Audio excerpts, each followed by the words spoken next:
ladies and gentlemen, and good afternoon, Mr. Bisi Olatilo. I first of all want to say I thank you for seeing or for deeming it fit for me to be interviewed on this program of yours concerning the subject of the virus. Before I go further, I want to congratulate you on being a true Nigerian. Indeed, you speak 4 languages, and that is amazing. If every Nigerian could do that, our customs would come together and we'd really be a nation as one. Congratulations on that, first of all. The way I see things, I'm afraid, it's very difficult for me to give you a straightforward answer on the initial question which you asked me, which was that what would we do, what would be the right approach to take, and how to go about building ourselves back up in business and as a nation in general. The economy is definitely going to be affected. People are going to be still hungry, and we're going to have a hard time. But the question I want to deal with, first of all, is the virus going to go away? And if it's going to go away, how will it go away? Unfortunately, I think we're in a catch-22 situation. The other day, I tried my best to get some people to be my team to go and give out food to various people, over 2,000-3,000 people. And what happened was I had a bad feeling that I was stuck between the devil and the deep blue sea. Did I want the people to be hungry and stay at home? Or did I want to give them food so they would not die of hunger?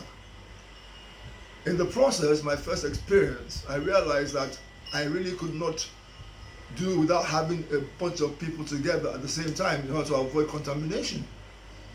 I therefore decided that the best thing to do was to go from house to house, which you can imagine is an incredible task. Of course, I stuck to specific areas. I'm in Delta right now at my home, and I dealt with my people first, and before I moved on to Lagos.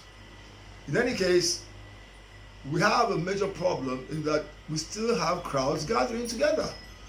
The only way this epidemic could actually be completely stopped is for everybody to decide on a specific day that every single person in the country stays indoors.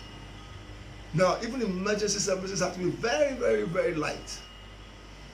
There are people who are on the streets who have no homes. People who are basically homeless and beggars and so on. We have hundreds of thousands of beggars in Nigeria, believe it or not. I'm sure you believe me. You've seen for yourselves in just about every part of the country. We have to get these people together and put them in major either gymnasiums or massive halls or what have you. But in doing that, you must also arrange to have good sanitary situations where they can take their baths and go to the toilet and so on and so forth. They have to be fed for the period of time we decide to do the closure. It could be 2 weeks, it could be a month.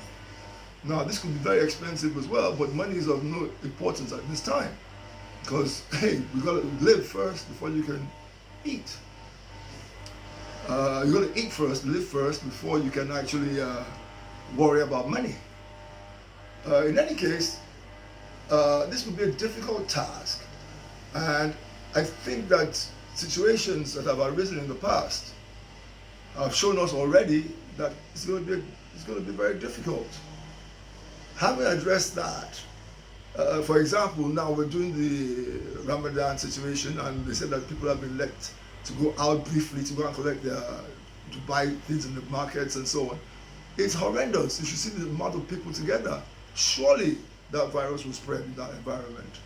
Lekki, yesterday, thousands of people were lined up right next to each other. There was nothing like social distancing. And I'm afraid that all those things taken together is going to make it very difficult. I really have no solution for you. All I can tell you is what I think I know and what I've seen with my own eyes. On the actual question you asked me, well, first of all, we're going to be paying salaries to staff who are not even coming to work. You might have to pay them and pay them their transport as well when they didn't even come to the office. But they need money to be able to survive. It would be inhumane for anybody who has any staff to just cut them off if they have enough money to pay.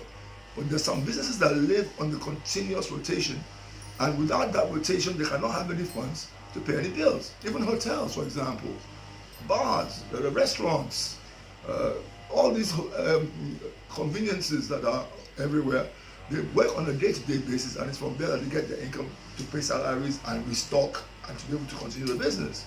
How about the issue of rent, mortgages? People who can't afford to pay mortgages, they haven't received any money for 3 months. I'm afraid we're in a bit of a situation here, and I wish I could give you an answer to the question. Having said that, sir, with due respect, I sign out. I wish us all well, and I pray in the name of God that we shall get through this one way or the other. Thank you.